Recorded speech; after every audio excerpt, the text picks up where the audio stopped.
오래간만에 우리가 고린도 후서의 말씀을 살펴보게 됐습니다. 오늘 읽은 고린도 후서 9장의 말씀은 8장의 말씀에 연이어서 나오는 말씀이에요. 그래서 우리가 8장의 말씀 가운데 어떤 내용이 있는가를 좀 아시면 좋을 것 같은데, 기억이 나십니까? 너무 오래돼서 기억이 안 나시죠? 8장의 내용이 어떤 내용이냐면, 고린도 교회로 하여금 예루살렘에 있는 성도들을 돕는 구제 헌금에 동참할 것을 권유하는 내용이 8장에 기록되어 있습니다. 지금 예루살렘이라고 하는 교회가 어려움을 당했고 기근을 당하게 되었고 굉장히 힘든 상황 가운데 있게 되었을 때, 교회는 무엇인가?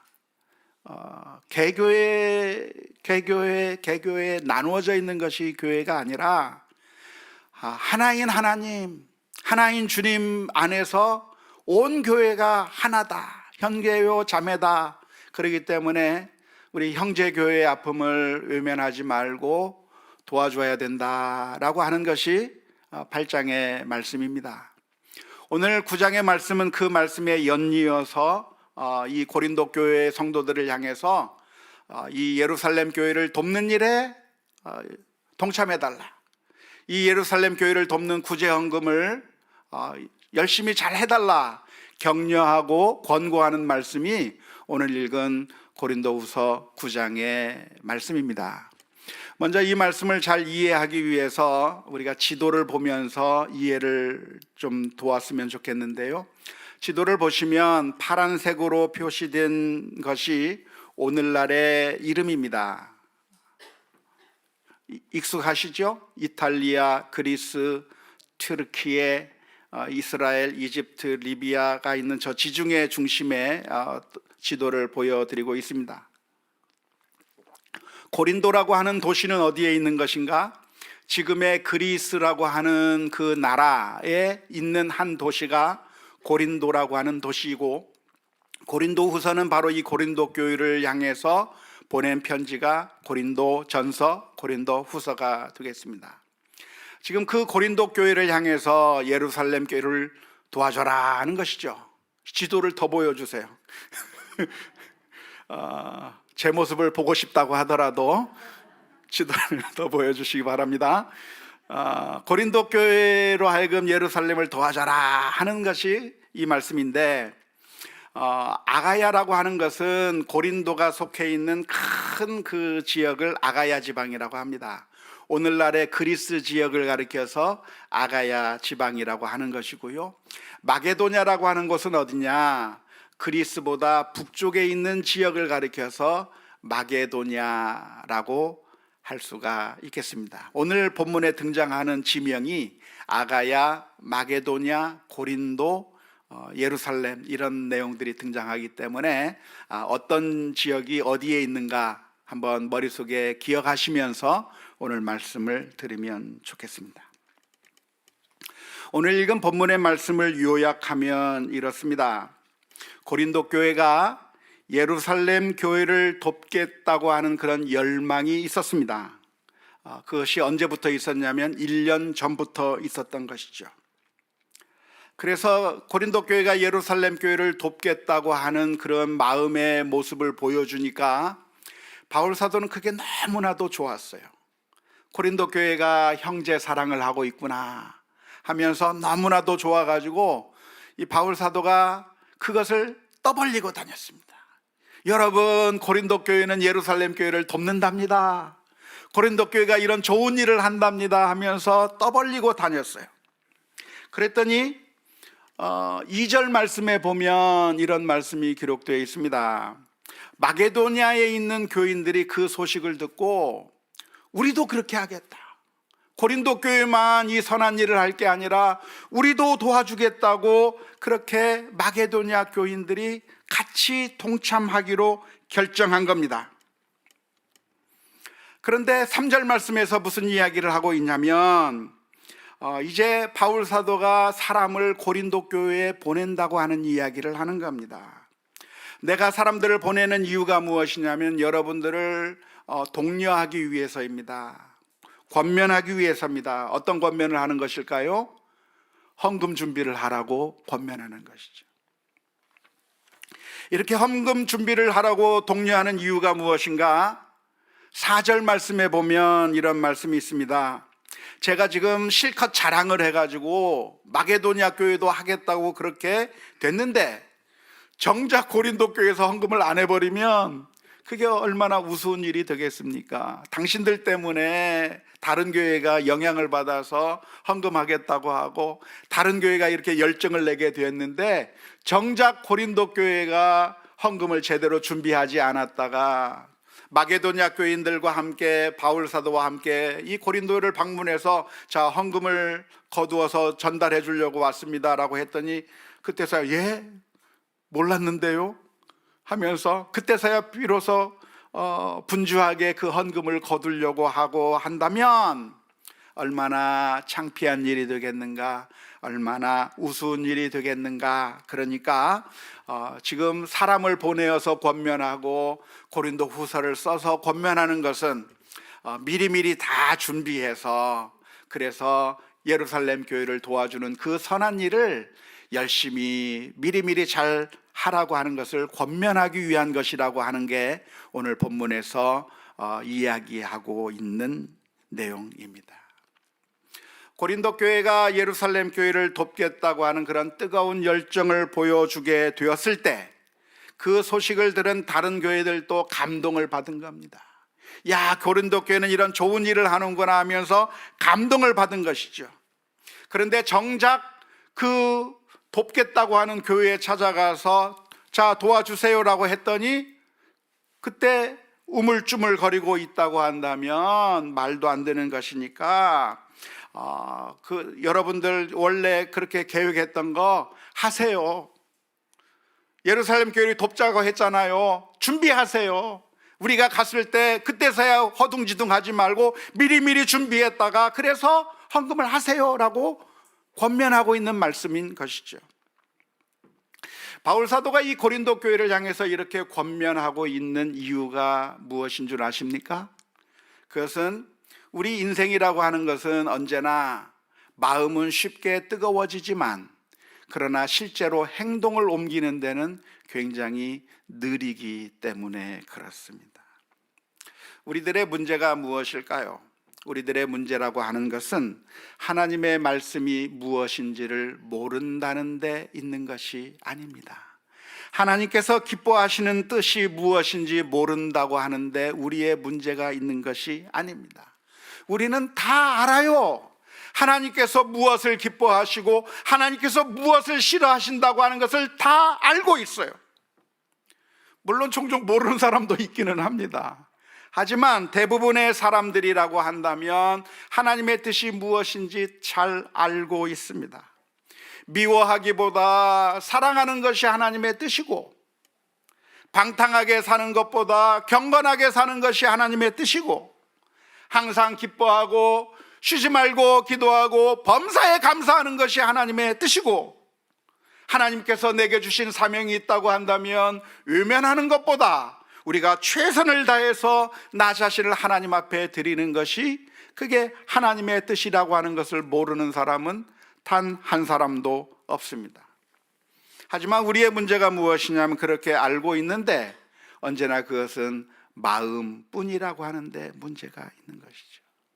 마음은 알고 있는데 그것을 실행하기까지가 너무나도 오래 걸리는 거예요. 정작 실행에 옮기지를 못한다고 하는 것이죠. 성경을 읽고 묵상을 해야 한다고 하는 거 다 알아요. 우리가 하나님의 말씀을 읽어야 된다고 하는 것을 아는데 그런데 사는 게 바쁘다 보니까 하나님의 말씀을 읽고 묵상하는 것을 그냥 지나치는 거죠. 우리가 하나님 앞에 무릎 꿇고 기도해야 된다는 거 다 알아요. 하지만 그런데 피곤하니까 그냥 바쁘게 살다 보니까 기도하지 아니하고 그냥 지나쳐 버리게 되는 것이죠. 마치 살 빼는 것과 똑같아요. 살을 빼야 된다는 거 알죠? 안 돼요. 그런데 매일매일 걸어 다녀야 되는데 산책해야 되는데 조금씩이라도 내가 운동을 해야 되는데 그런데 그렇게 하지 못하는 게 우리들의 문제인 것이죠. 이렇게 행동으로 옮기지 못하는 문제는 단순히 게으름의 문제가 아니라 사실 심각한 영적인 질병이라고 하는 관점을 가져야 합니다. 내가 은혜를 받았으니까, 내가 마음이 뜨거워졌으니까 됐다가 아니라, 마음이 뜨거워지고 은혜를 받았다고 한다면 그걸 실천으로 옮겨야 되거든요. 그런데 옮기지 않고 마음만 뜨거워지고 그냥 마음속에서만 뜨겁게 생각하고 그리고 식어져 버린다고 한다면 그것은 자연스러운 것도 아니고 괜찮은 것도 아니고 단순히 게으름의 문제가 아니라 이것은 아주 심각한 영적인 질병이요, 영적인 문제라고 하는 사실을 저와 여러분들이 기억해야 할 줄로 믿습니다. C.S. 루이스라고 하는 그런 영국의 문필가가 있습니다. 나니아 연대기라고 하는 아주 유명한 소설을 쓴, 판타지 소설을 쓴 작가가 바로 C.S. 루이스라고 하는 그 작가인데요, 그 작가가 쓴 스크류테이프라고 하는 편지에 보면 이런 이야기가 기록되어 있습니다. 이 스크류테이프라고 하는 편지는 어떤 편지냐면 사탄들끼리 서로 의논하면서 어떻게 하면 인간을 파멸로 이끌 것인지를 사탄끼리 논하고 있는 이야기가 스크류테이프의 편지라고 하는 책입니다. 한번 보여주세요. 거기서 사탄 조카 사탄을 향해서 이렇게 이야기를 하는 겁니다. 이제 이 재난의 수습 대책을 모색하는 일이 남았구나. 여기서 말하는 재난이 무슨 재난일까요? 성도가 은혜를 받은 거예요. 회개하기 시작한 거예요. 하나님의 뜻을 깨닫기 시작한 거예요. 그러니까 사탄 쪽에서 보면 이게 재난이죠. 이제 이 재난의 수습 대책을 모색하는 일이 남았구나. 어떻게 할 것인가? 가장 중요한 건 환자가 어떠한 것도 행동으로 옮기지 못하게 막는 일이다. 환자라고 하는 것은 성도를 가리키는 말이죠. 이 새로운 회개에 대해 아무리 많이 생각을 한들 행동으로 옮기지 않는 한 전혀 문제될 게 없어. 그 하찮은 짐승이 자기 머릿속에서만 뒹굴게 하거라. 글재주가 눈꽃만치라도 있거든 이 경험에 대해서 책을 쓰게 하고, 글쓰기는 말이야 원수가 영혼에 심은 씨앗을 말려 죽이는데 종종 탁월한 효과가 있는 거야. 여하튼 행동으로 옮기는 것만 아니라면 무슨 짓이라도 하게 두거라. 상상과 감정이 아무리 경건해도 그것이 의지로 연결되지 않는 한 해로울 게 전혀 없다. 사탄 입장에서 해로울 게 없다는 거죠. 다시 말하자면 영적으로 우리들에게 아무런 도움이 되지 않는다는 이야기입니다. 어떤 인간이 말했듯이 적극적인 습관은 반복할수록 강화되지만 수동적인 습관은 반복할수록 악화되는 법이거든. 느끼기만 하고 행동하지 않는 경우가 많아질수록 점점 더 행동할 수 없게 될 뿐 아니라 결국에는 느낄 수도 없게 되는 것이다. 아주 탁월한 통찰력이 있는 그런 메시지가 아닐까 싶습니다. 우리가 생각할 때는 우리가 하나님의 말씀을 들으면서 은혜를 받고 감동을 받으면 그러면 우리는 다 됐다고 생각을 해요. 하지만 사탄은 눈 하나 깜짝 안 하는 겁니다. 감동 받아봐라, 은혜 받아봐라, 좋은 생각 해봐라, 하나도 두렵지 않다는 거예요. 왜? 그것이 행동으로 옮겨지지 않는 한 그것은 우리를 말라 죽이는 것이고, 그렇게 행동으로 옮겨지지 않는 은혜 받는 것, 행동으로 옮겨지지 않는 하나님에 대한 생각, 회개, 이러한 것들은 결국 그 사람을 고사시키는 것이고 영적으로 말라 죽게 만드는 것이지 우리에게 전혀 도움이 되지 않는 것이라고 그렇게 이야기하고 있는 것입니다. 이 말씀은 우리들에게 아주 정말 도전이 되는 그런 이야기라고 생각이 됩니다. 특별히 우리 설교자들에게는 정말 늘 다시 한번 생각하게 만드는 메시지예요. 왜냐하면 설교를 할 때 종종 어떤 분들은 은혜를 받아요. 설교를 할 때 어떤 분들은 감동을 받고 그리고 결단하는 모습들을 보여줍니다. 그러면 우리들의 마음 가운데 어떤 생각이 드냐면, 설교를 잘했나 보구나, 내가 많은 사람들에게 좋은 영향을 끼쳤으니까 이제 됐다라고 생각하기 쉬운 것이죠. 하지만 무엇인가 그렇게 아무리 이야기해도 그것이 실제적으로 우리들의 삶 가운데서 행동으로 나타나지 않는다고 한다면 아무 의미가 없는 것이고 사탄이 꿈쩍도 하지 않을 정말 아무것도 아닌 헛된 것이 될 수 있다고 하는 것입니다. 지금 고린도 교회의 상황이 바로 그 상황입니다. 고린도 교회는 예루살렘 교회에 대한 이야기를 들었을 때 고린도 교회 내에서 엄청난 반응이 나왔습니다. 우리가 이렇게 가만히 있을 것이 아니라 저 예루살렘 교회를 도와줍시다라고 하는 그런 이야기들이 고린도 교회 내에서 우후죽순으로 올라오게 되었습니다. 그 이야기를 듣고서 수많은 다른 지역에 있는 교회가 감동을 받았어요. 왜냐하면 고린도 교회가 어려운 교회거든요. 힘든 교회거든요. 그런데도 불구하고 도와주겠다고 하는 그런 선한 모습들을 보여줄 때 마게도니아 교회는 너무나도 감동을 받아서 우리도 함께 동참하게 하자, 우리도 함께 하자라고 하면서 그런 결정을 내릴 수 있도록 수많은 사람들에게 선한 영향력을 끼쳤던 겁니다. 하지만 그렇게 선한 영향력을 끼쳤던 그런 고린도 교회가 정작 아무런 행동을 하고 있지 않다고 한다면 아무 의미가 없다고 하는 말씀입니다. 그게 어쩌면 바리새인들의 모습과 똑같은 모습이라고 할 수 있을 것입니다. 마태복음 23장 2절에서부터 7절 말씀에 보면 예수님께서 이런 말씀을 해 주셨습니다. 서기관과 바리새인들이 모세의 자리에 앉았으니 그러므로 무엇이든지 그들이 말하는 바는 행하고 지키되 그들이 하는 행위는 본받지 말라. 그들은 말만 하고 행하지 아니하며 또 무거운 짐을 묶어 사람의 어깨에 지우되 자기는 이것을 한 손가락으로도 움직이려 하지 아니하며 그들의 모든 행위를 사람에게 보이고자 하나니 곧 그 경문의 띠를 넓게 하며 옷수를 길게 하고 잔치의 윗자리와 회당의 높은 자리와 시장에서 문안받는 것과 사람에게 랍비라 칭함을 받는 것을 좋아하느니라. 정확하게 바리새인들의 문제가 무엇이었습니까? 그들은 하나님의 말씀을 강조했어요. 하나님의 말씀은 이렇게 지켜야 합니다. 하나님의 말씀은 이렇게 살아야 합니다. 수많은 사람들에게 이야기를 해놓고 정작 자기 자신은 하나도 지키지 않는 것이죠. 하나도 따르지 않는 것이죠. 그런데 오늘 저와 여러분들의 모습이 그런 바리새인들의 모습이 될 수가 있다고 하는 것입니다. 그래서 오늘 이 말씀을 읽으면서 우리가 기억해야 될 것이라고 있다고 한다면 우리가 은혜 받는 것으로 충분하지 않다는 거예요. 예배를 드리면서 우리의 마음이 감동이 되고 예배를 드리면서 하나님의 말씀을 깨닫는 것으로 만족스럽지 않다는 거예요.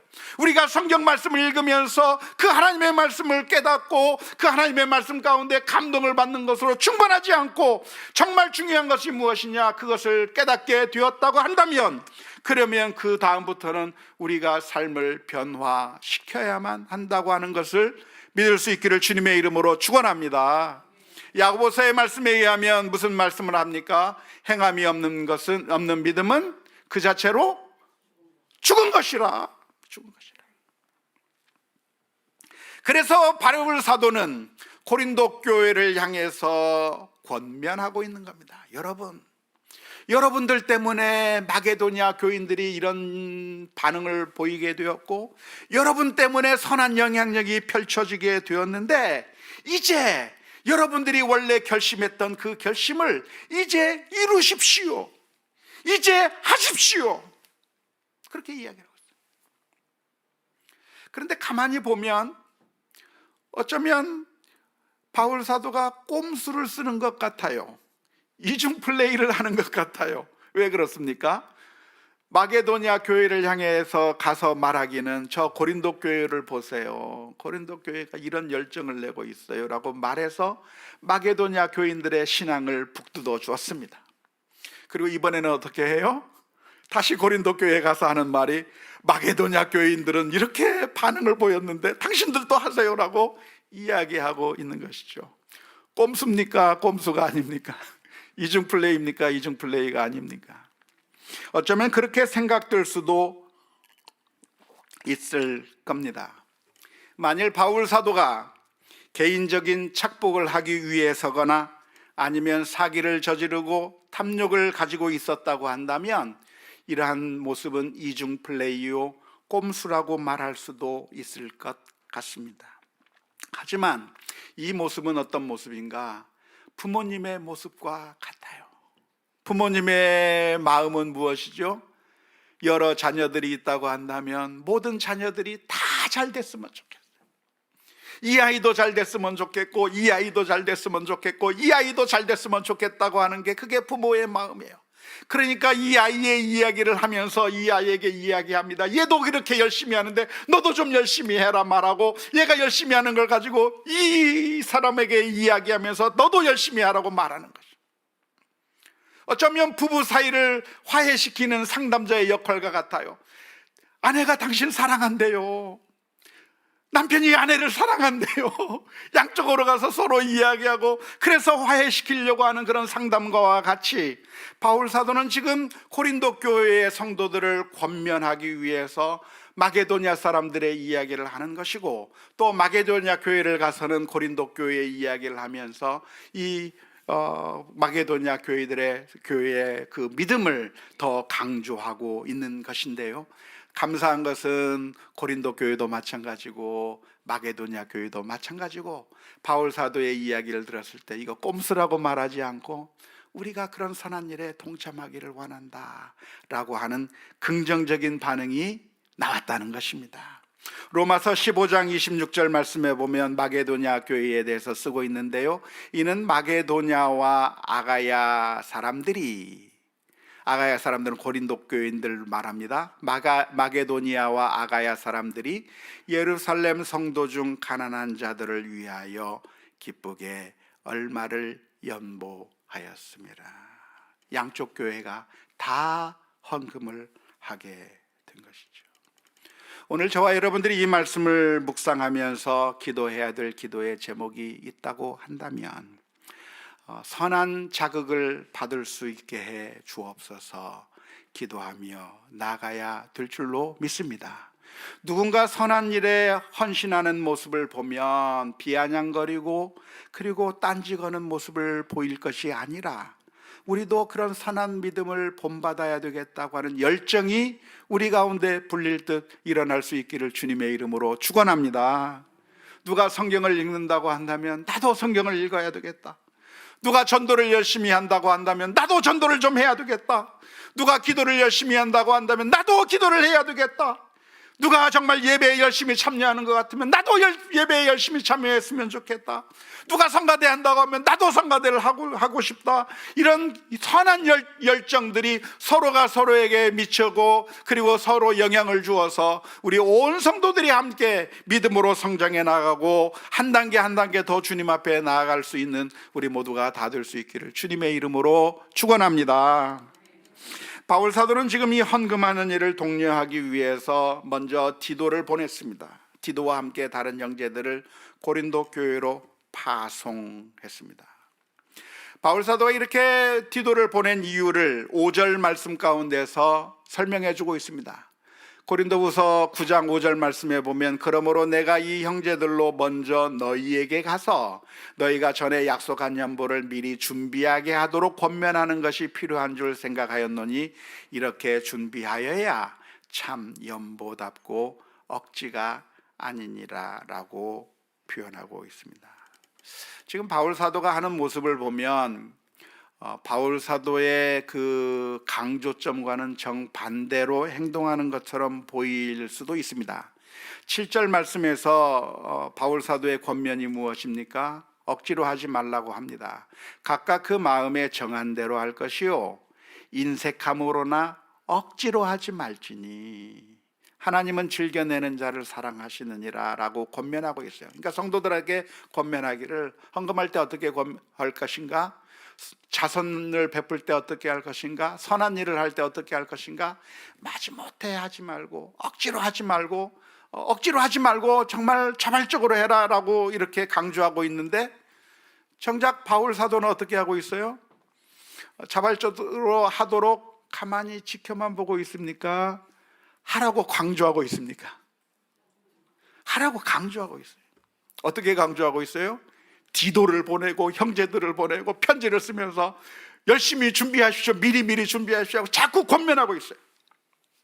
한편으로는 억지로 하지 말라, 헌금을 하든 뭘 하든 선한 일을 하든 뭘 하든 억지로 하지 말라고 말씀하고 있으면서 정작 바울 사도는 권면을 하고 자꾸만 하라고 이렇게 독려하고 있는 모습을 보면 좀 모순처럼 보일 겁니다. 하지만 이렇게 보이는 것은 모순이 아니라 억지로 하지 말라고 하는 말의 의미는 자발적이 아니면 아무 소용이 없다고 하는 그런 의미가 아니라, 한다고 하면 기쁜 마음으로 하라, 사랑하는 마음으로 하라, 억지로 하지 말고 기쁜 마음으로 하라고 하는 그런 의미이고, 권면은 필요한 거예요. 권면이 필요한 거예요. 저는 목회를 해오면서 지금까지 단 한 번도 강요하거나 막 억지로 끌고 가거나 그렇게 목회를 해오지 않았어요. 그렇게 알고 계십니까? 그랬어요. 저는 목회를 하면서 그렇게 강요하거나 막 이렇게 막 억지로 끌고 가거나 하지 않고 우리 성도님들이 자발적으로 기쁜 마음으로 하기를 늘 기다려 왔습니다.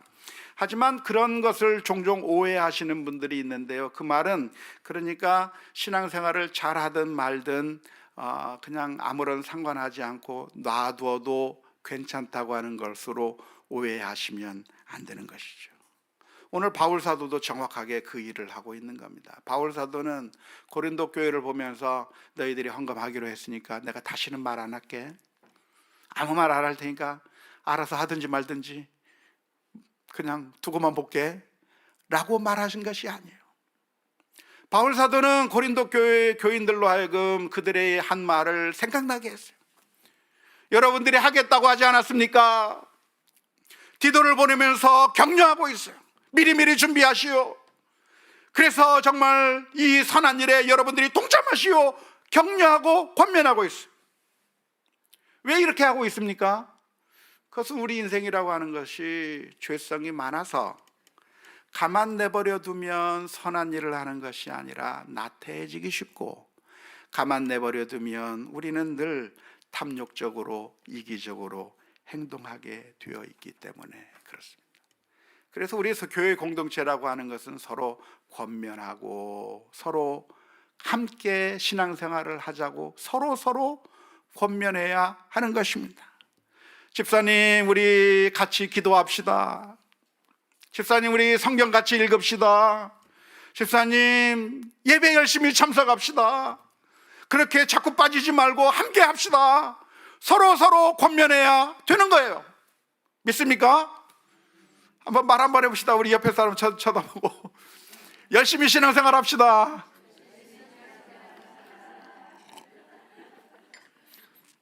열심히 하는 분들한테 해봤자 소용이 없어요.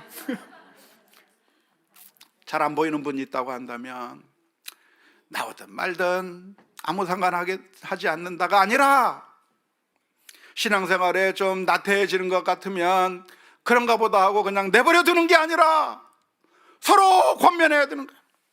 바울 사도는 지금 디도를 보내서 권면하는 겁니다. 8장 9장을 통해서 권면하는 겁니다. 이야기하고 또 이야기하는 거예요. 어쩌면 그 이야기를 듣는 것이 불편할 수 있어요. 왜냐하면 돈에 관한 이야기니까. 하지만 선한 일을 독려하고 권면해서 하나님의 일에 참여하도록 만드는 것은 바람직한 것이고, 우리 성도가 함께 존재하는 이유가 있다고 한다면 서로 격려해서 선한 일을 도모하게 만들고 믿음의 길로 가게 만들고, 그냥 머릿속으로만 생각하고 있던 것이 실제로 행동으로 옮겨질수록 같이 신앙의 일을 격려할 수 있도록 불러주신 것이 우리 교회로 하나로 묶어주신 것이고, 우리가 성도됨이라고 하는 것을 기억해야 될 줄로 믿습니다. 오늘 우리 성도님께서 세례를 받으셨는데, 세례를 받은 이유는 우리가 함께 서로 격려하고 권면하고 넘어지면 일으켜 세워주고 믿음의 길을 함께 가자고 하는 그런 의미예요. 이제는 가족이 되었으니, 영적인 가족이 되었으니 서로 손잡아주고 넘어질 것 같으면 일으켜 세워주면서 함께 믿음의 길을 같이 걸어가자라고 하는 그런 권면의 의미가 있는데, 워낙에는 우리 교회의 모든 성도님들이 함께 서로가 서로를 권면하는 가운데 함께 믿음의 길이 세워져 나가는 우리 모두가 다 될 수 있기를 주님의 이름으로 축원합니다. 근데 그게 바로 예수님께서 우리를 보고 하셨던 일입니다. 우리 주님께서는 우리를 바라보실 때 우리가 죄악의 길로 가고 우리가 망하게 되었을 때 저 높고 높은 하늘 가운데서 그냥 열심히 하나 안 하나 보자 하고 가만히 계신 것이 아니에요. 우리 주님께서는 그냥 너희들이 알아서 자발적으로 나에게 찾아오면 그때 내가 가겠다라고 그냥 하늘 위에서만 계신 것이 아니에요. 우리 주님께서는 우리가 망하게 되었을 때 우리에게 오셨고 우리를 위하여 십자가를 지셨고 우리를 위하여 모든 피와 땀을 다 흘리시며 우리를 구원해 주신 은혜의 주님이시라고 하는 사실을 믿을 수 있기를 주님의 이름으로 축원합니다. 지난 토요일 날 우리나라는 정말 엄청난 참사를 겪었습니다. 꽃다운 나이에 젊은 아이들이, 각 가정의 가장 소중한 아이들이 순식간에 수많은 사람들이 죽게 되는 그런 참사를 겪게 된 것이죠. 너무나도 안타까운 일인데 그 가운데서 있었던 어떤 한 사람의 이야기가 참 마음에 감동을 주는 것이 있어서 여러분들에게 소개하고 싶습니다. 그날 그 자리에 있었던 20대 여성이 있었는데요, 그 넘어지는 그 한가운데서 죽을 수밖에 없는 그런 위험한 가운데 있었던 여성이 있었습니다. 그런데 그는 겨우 구조를 받아서 파출소로 가게 됐는데요, 아무튼 그쪽으로 가게 됐는데 그 여성, 20대 여성이 자기 아버지에게 전화를 건 거예요.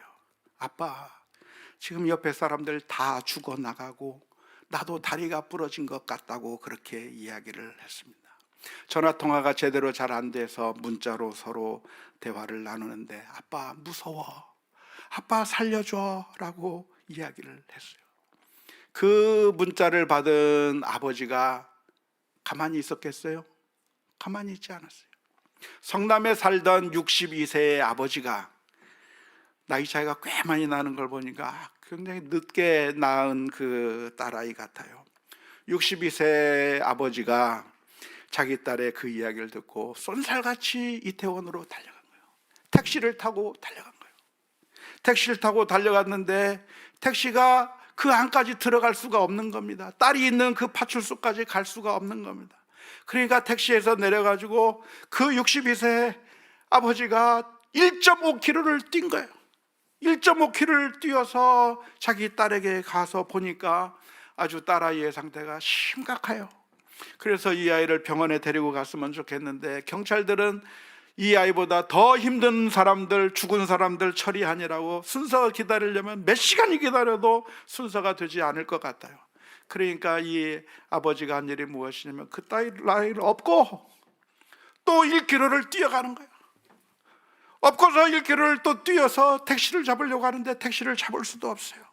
택시를 잡을 수도 없어서 한참 뛰어나가다가 결국 지나가는 차를 붙들어서 타게 되었는데 30세의 젊은 남녀가 다행히도 태워주고 병원까지도 데려다주고, 근데 그 병원에서도 막 환자들이 너무 많아서 치료를 못하니까 다시 분당 차병원에까지 그냥 무료로 태워준 그런 착한 남성이, 부부가 30대 부부가 있었다고 하면서 인터넷에 올린 이야기를 보게 됐습니다. 이 아버지는 가만히 있을 수 없었던 거예요. 아이의 그 상태를 듣게 됐을 때 가만히 있을 수 없어서 뛰어가는 거예요. 1.5km 1km를 업고 뛰는 거예요. 그런데 바로 그게 우리 주님께서 우리들을 위해서 하신 일이에요.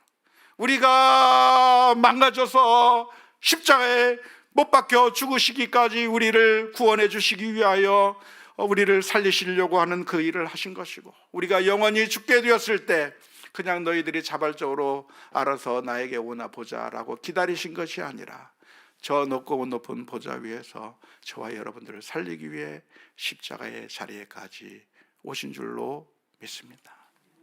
그러한 사랑을 또한 우리가 받았다고 한다면 우리 주변에 있는 사람들이 넘어지고 쓰러질 때, 그리고 믿음의 길을 주저하고 있을 때, 마음속에서만 생각하고 실제로 행동으로 옮기지 못할 때, 우리 함께 가자, 함께 가자, 서로 권면하고 격려하면서 믿음의 공동체로서 함께 성장해 나가는 우리 모두가 다 될 수 있기를 주님의 이름으로 축원합니다.